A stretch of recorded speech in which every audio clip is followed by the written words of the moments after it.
आज से संसद का बजट सत्र शुरू हो रहा है। आप देख रहे हैं तस्वीरें, ओम बिरला स्पीकर वहां पर पहुंच गए हैं।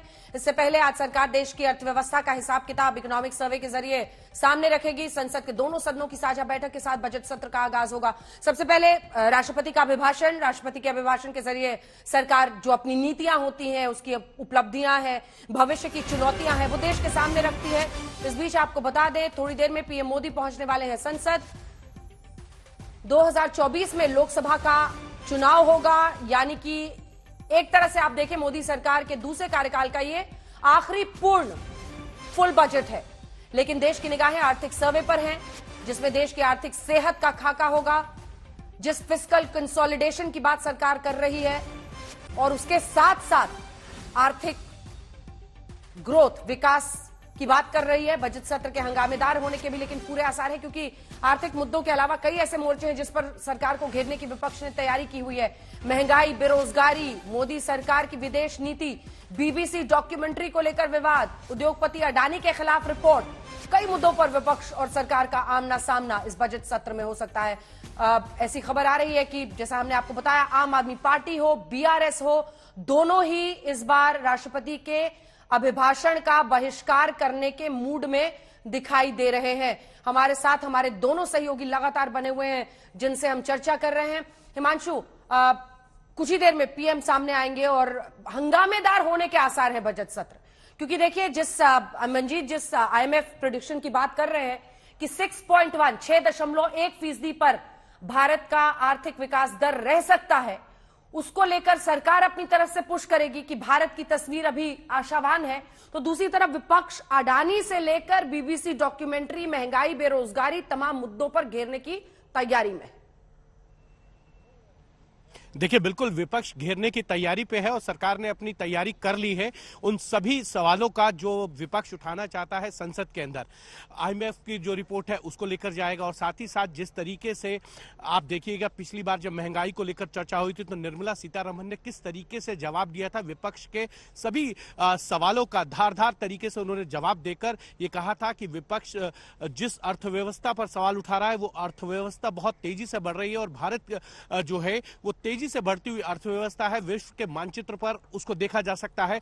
सारे दुनिया के सभी देश बड़े वो भारत की तरफ देख रहे हैं। अब देखना यह है कि क्योंकि आज बजट सत्र का पहला दिन है और बजट सत्र के किसी भी सत्र के पहले दिन जो है प्रधानमंत्री नरेंद्र मोदी जो है विपक्ष से जरूर अपील करते हैं, आपके जो मुद्दे हैं उसको आप जो है लोकतांत्रिक वे में उठाइए, नियम कायदे के अंदर उठाइए। लोकतंत्र के अंदर ये जरूरी है कि विपक्ष जो है सरकार को चेक एंड बैलेंस करे, सरकार के कामकाज पर सवाल उठाए, लेकिन हंगामा नहीं होना चाहिए। आप अपनी बात को शालीनता के साथ उठाइए। अगर कोई चीज है आपको लगता है तो आइए, चर्चा कर, सरकार हर मुद्दे पर चर्चा के लिए तैयार है, आप चर्चा के लिए तैयारी करिए।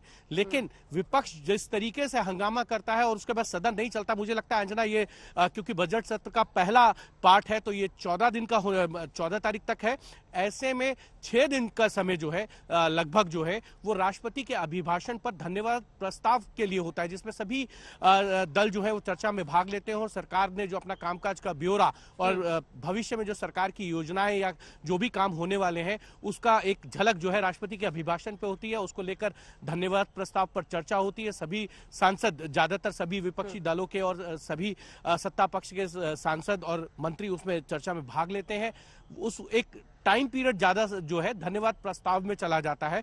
तो मुझे लगता है कि इस बार संसद के अंदर हंगामा जरूर होगा, लेकिन देखना यह है कि क्या राष्ट्रपति के अभिभाषण को लेकर जो धन्यवाद प्रस्ताव है उस वक्त विपक्ष चर्चा करेगा या हंगामा करेगा। हमेशा ये होता है क्योंकि आपको बोलने का मौका मिलता है, सरकार को घेरने को अगर आपको घेरना है तो राष्ट्रपति के अभिभाषण में चर्चा में भाग लेकर भी घेरा जा सकता है, क्योंकि चीन से लेकर विदेश नीति से लेकर अर्थव्यवस्था और जिस तरीके से महंगाई या अन्य इश्यूज हैं उनको लेकर जरूर इस अभिभाषण के अंदर बिंदु होंगे।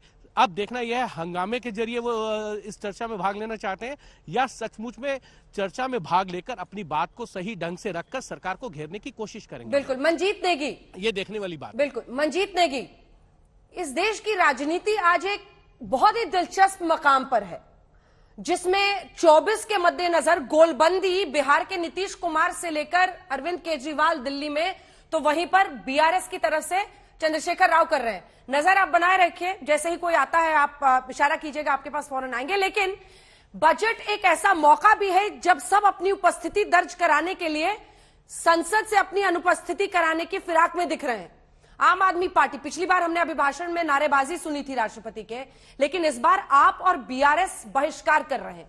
एक होड़ उधर यह भी है कि कांग्रेस पार्टी और उसके विरोध को पीछे छोड़ना है और अपनी अनुपस्थिति दर्ज करानी है, जिसमें राष्ट्रपति के अभिभाषण का बहिष्कार का भी से ऐलान किया गया है, जो सूत्रों के हवाले से खबर आ रही है। मंजीत, देखिए, आम आदमी पार्टी ने ट्वीट करके कहा कि वो बहिष्कार करेंगे। कांग्रेस पार्टी भारत जोड़ो यात्रा से गदगद है। जयराम रमेश ने थोड़ी देर पहले कहा कि फ्लाइट डिले होने की वजह से मल्लिकार्जुन खड़गे जो राज्यसभा में नेता हैं कांग्रेस के, वो और तमाम दूसरे बड़े नेता, राहुल गांधी भी नहीं आ पा रहे हैं, सोनिया गांधी लेकिन होंगी, नहीं पहुंच पा रहे हैं। और निश्चित तौर पर कांग्रेस के हौसले इस वक्त बुलंद हैं और वो हमें अभी बजट सत्र के दौरान उनके वो देखने को भी मिलेगा। और यहाँ पर चिदम्बरम का एक ट्वीट अंजना हम सबने देखा कि उन्होंने कहा कि डॉक्टर कौशिक बासु के समय जो इकोनॉमिक एडवाइजर थे, उनके समय 2003 से, उन्होंने कहा कि 2003 से 2011 का जो कार्यकाल रहा सरकारों का, जो उसमें 1-1.5 साल वाजपेयी का भी कार्यकाल रहा वाजपेयी सरकार का, बाकी मनमोहन सरकार का कार्य, वो सबसे अच्छा इकोनॉमी के लिए था। तो विपक्ष इस तरह से डेटा के साथ, जानकारी के साथ चीजों को उनको एनालाइज कर रहा है। सरकार भी आईएमएफ की रिपोर्ट का हवाला दे रही है कि 2023-24 में इस बात की उम्मीद की जानी चाहिए कि भारत की जो अर्थव्यवस्था हो वो फास्टेस्ट ग्रोइंग इकोनॉमी होगी। तो दोनों तरफ से अपनी अपनी बातों को सामने रखा जा रहा है।